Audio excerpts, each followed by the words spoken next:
Différents faits divers nous interpellent et nous incitent à la réflexion.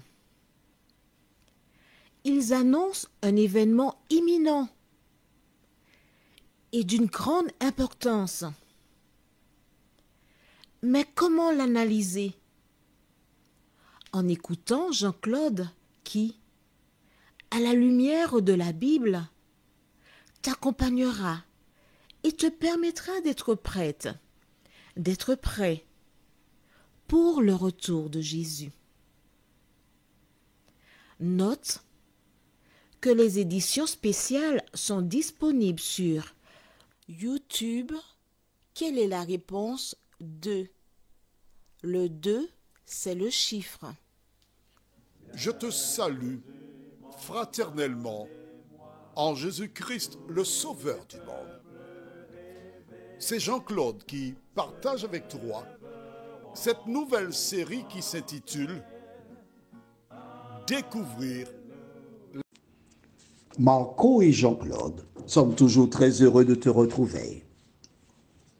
Nous remercions Dieu pour la grâce qu'il nous fait d'être à son service. C'est un honneur de nous tenir là, en présence du Créateur des cieux et de la terre, afin de diffuser son message. Aujourd'hui, nous verrons, il tua l'Égyptien. Mais juste avant, prions. Notre Seigneur et notre Dieu, grande est notre joie. Merci pour la parole. Merci pour la Bible, de nous aider à la lire. Et je te prie spécialement pour toutes celles et ceux qui commencent à la lire et qui se laissent emporter par le sommeil. Seigneur, merci d'ouvrir leurs yeux physiques, mais surtout spirituels, afin qu'ils comprennent que l'ennemi ne veut pas qu'ils progressent. Cet esprit, toi notre éducateur, continue de nous éclairer et de nous faire du bien. Nous nous remettons entre tes mains et te réclamons ta grâce au nom de Jésus et pour ta gloire éternelle. Amen. Voilà donc Moïse qui est arrivé au palais.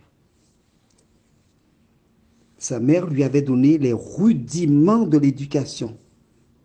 Bonjour madame, oui madame, non merci madame, etc. Elle avait fait le job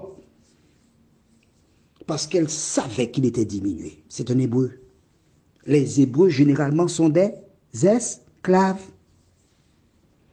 Et là, la princesse veut faire de lui un Égyptien. Alors certainement, on se moquera de lui dans certains domaines, mais il faut que dans d'autres, il soit un modèle. Pourquoi? Tout simplement parce que Dieu a déclaré qu'il fera de son peuple la tête et non la queue. Si tu n'as pas beaucoup de moyens financiers, ce n'est pas grave. L'important, c'est que tu saches et que tu connaisses le savoir-vivre. Mais oui. Et voici ce petit garçon qui est arrivé, 12 ans probablement, peut-être moins. Il commence donc à recevoir des cours de langues étrangères. Parce qu'attention, hein, c'est un pharaon. Il faut qu'il soit cultivé. Il faut qu'il lise des ouvrages. Toute espèce d'ouvrages. C'est un Égyptien. Mais aussi, il y a la période où on fait du sport. Et il y a des maîtres. Alors à l'époque, il n'y a pas de kung-fu. Mais il y avait peut-être du judo, du karaté, etc. Et voici donc Moïse qui comme beaucoup de jeunes, ils ont besoin de faire du sport. Et il est bon dans la lutte. Mais oui, parce que il voit les gladiateurs et probablement c'est le gladiateur qui leur enseigne tous les enfants qui sont les tireurs parce qu'il faut qu'ils sachent se protéger et se défendre. Et les choses se déroulent très bien. Mais Moïse sait qu'il n'est pas un Égyptien. Moïse sait qu'il est un Hébreu.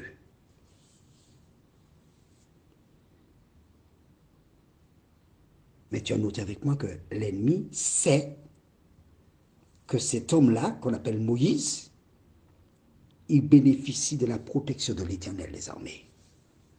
Dieu a un plan pour Israël. Les faire sortir d'Égypte à la 4e génération et nous sommes dans les temps. C'est lui. Il ne faut pas qu'il réalise le projet de Dieu. Note avec moi qu'au départ, il a cherché à le faire mourir, puisque Pharaon ordonna que tous les petits garçons soient jetés dans le Nil. Il est passé à travers les mailles. Mais le diable n'a pas fini avec lui. Ce qu'il y a de beau, c'est qu'entre la naissance de Moïse et jusqu'au verset que nous lirons aujourd'hui, à aucun moment on parle de lui. Ce qui veut dire qu'il a eu une enfance et une adolescence, bon, comme tous les autres. Je me rappelle très bien de mon adolescence, la période où on passait là, et puis je me rappelle qu'il y a des voisins, un monsieur là, il avait des cannes jaunes sucrées. Et à l'époque, aux Antilles, on n'avait pas encore la télévision, c'était pas chose commune. Et le soir, on jouait, on était là, en copains, on jouait. Que faisons-nous ce soir? On va voler une canne chez le voisin, qui avait entouré à 3 reprises les cannes avec du fer pour qu'elles montent toujours vers le ciel. Et nous allions là avec un coutelas et une scie à métaux. Pour ne pas faire du bruit, on sciait, on creusait d'abord autour de la canne. Une fois qu'on avait creusé, on sciait à la base. On sciait après le premier fer, parce qu'il y avait 3 fers. On sciait après le deuxième fer, sans faire de bruit. Et une fois que nous avions récupéré les 3 pelles, on remettait de la terre sur la racine. Et ça ne se voyait pas. Tu sais, lorsqu'on est enfant, on pense qu'on est intelligent. Et le lendemain matin, je passais là avec notre ami pour aller le chercher pour aller jouer. Et le monsieur s'est exprimé. Il y a des personnes qui sont venues hier qui ont pris ma canne. Je vais mettre quelque chose là aujourd'hui. Si ces personnes reviennent, elles vont mourir avec les 2 mains montées vers le ciel. Mes amis, on a eu peur. On est resté 2 mois, on n'a pas été prendre de canne. Hein. Mais chaque fois qu'on passait la canne, on disait, viens me manger. Et nous avons mangé des cannes. Pas souvent, parce qu'on avait peur de mourir avec les mains vers le ciel. Satan surveille Moïse. Et que se passe-t-il? Une aubaine. Lisons dans Exode chapitre 2, versets 11 et 12. En ce temps-là, Moïse, devenu grand, se rendit vers ses frères et fut témoin de leurs pénibles travaux. Il vit un Égyptien qui frappait un Hébreu d'entre ses frères. Il regarda de côté et d'autre, et voyant qu'il n'y avait personne, il tua l'Égyptien et le cacha dans le sable. Il avait reçu une bonne éducation. Il savait que les Égyptiens étaient méchants avec son peuple. Sa mère lui avait certainement dit, je dis sa mère parce que c'était les mamans qui à l'époque faisaient la plupart du temps ce travail. Le père aussi était sacrificateur de la maison. Il lui avait dit, écoute, tu sais, nous sommes des esclaves. Mais à la 4e génération, Dieu a annoncé à notre père Abraham qu'un libérateur viendrait pour libérer. Et je vais plus loin en disant, probablement elle a dit à son fils, et qui sait, c'est pas toi qui sera le libérateur, parce que maintenant, regarde comment la princesse a voulu te prendre, tu es au palais, tu es peut-être le libérateur, hein? Et cela trottait dans sa tête. Et la Bible déclare que devenu grand, c'est-à-dire qu'il ne l'avait pas souvent. Et quand il va voir ses frères, il est témoin d'une injustice. Toutes les paroles prononcées par sa mère commencent à avoir du sens. La Bible déclare qu'il a regardé à gauche, il a regardé à droite. Il n'y a pas d'Égyptien. Il a foncé, il a tenu l'Égyptien. Quand l'Égyptien le voit, le reconnaît, puisque sa tenue vestimentaire, dit, mais qu'est-ce qui t'arrive? Il n'a pas le temps de dire, rive, que Moïse a donné un coup au cou. Il dit, mais qu'est-ce qui se passe? Maman, un petit moment là, bon. Non. Le coup de la colère. Vois-tu, beaucoup de personnes qui souffrent d'injustice réagissent, font des choses qu'elles ne devraient pas faire. Mais c'est fait.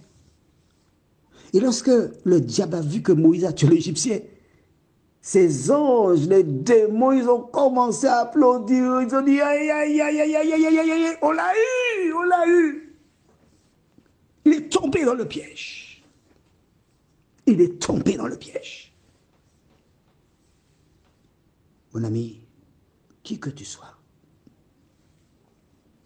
lorsque Dieu a un plan pour toi, un projet, le diable a lui aussi un autre projet opposé à celui de Dieu.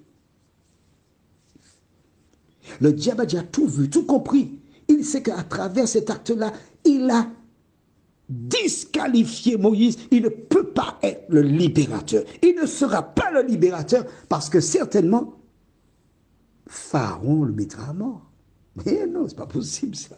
Tu tues l'Égyptien. Mais non, mais quel exemple? Tu incites les gens à la révolte. Mais mon ami, moi qui te parle, je peux te dire. Je m'adresse à celles et ceux qui ont posé des actes et qui sont rejetés par la société, qui sont rejetés par leur communauté religieuse. La Bible te dit en cet instant, qui que tu sois,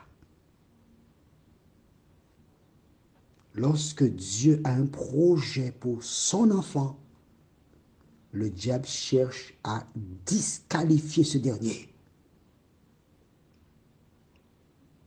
Mais ce qui est important pour toi, c'est de te relever.